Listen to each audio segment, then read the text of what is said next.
Make cinnamon and sugar donut holes.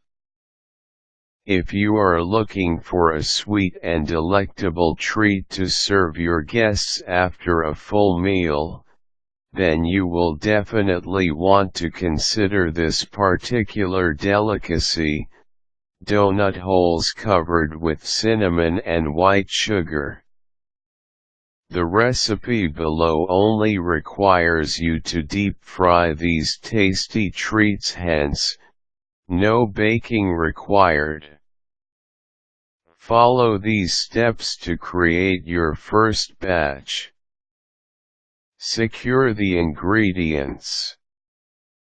For this recipe, you will need to purchase an entire can or jar of refrigerated soft biscuits, the type you can mold. Of course, you will need refined white sugar and cinnamon powder. The recipe requires a deep fryer. If you have none, then the alternative would be a large and deep pan. Once you have all of these, you can proceed. Form the donut holes. As mentioned previously, the main ingredient for the donut holes will be soft and moldable biscuits. What you will want to do is to lay out the biscuits onto a sheet of wax paper and cut each biscuit into 4 halves. The entire can net you around 40 to 50 donut holes. Anyway, once you have the halves, use your hand to form them into balls similar to donut holes. Place each balled-up biscuit inside a bowl and set it aside. At this point in time, you should already be preheating the deep fryer. If you are using the alternative, then place the large and deep frying pan on the burner and pour in a lot of cooking oil. Heat it up to a boil. Prepare the breading. Technically, this is not breading but more of a dry batter. In a mixing bowl, pour in 3 cups of white sugar followed by half a cup of cinnamon powder.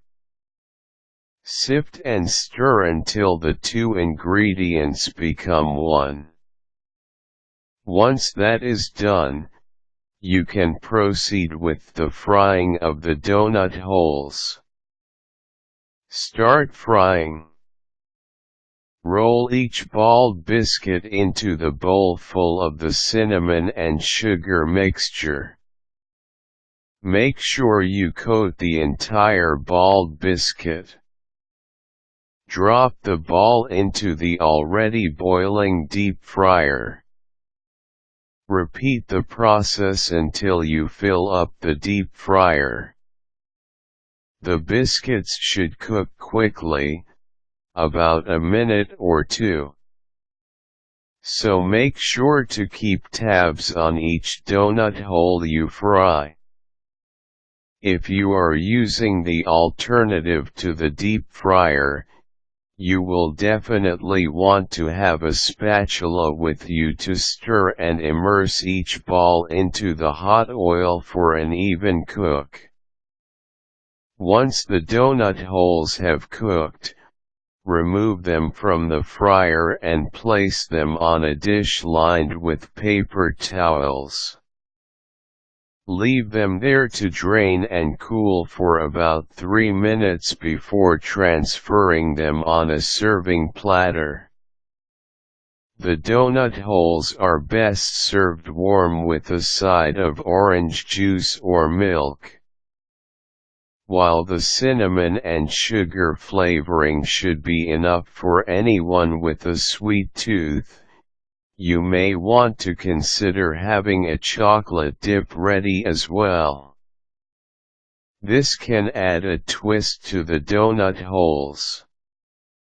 To prepare the chocolate dip, simple: melt a bar of Hershey's chocolate in a microwave oven. Once the chocolate melts, leave it to cool for about 5 minutes, then serve. Have them dip each donut hole into the chocolate before consuming it.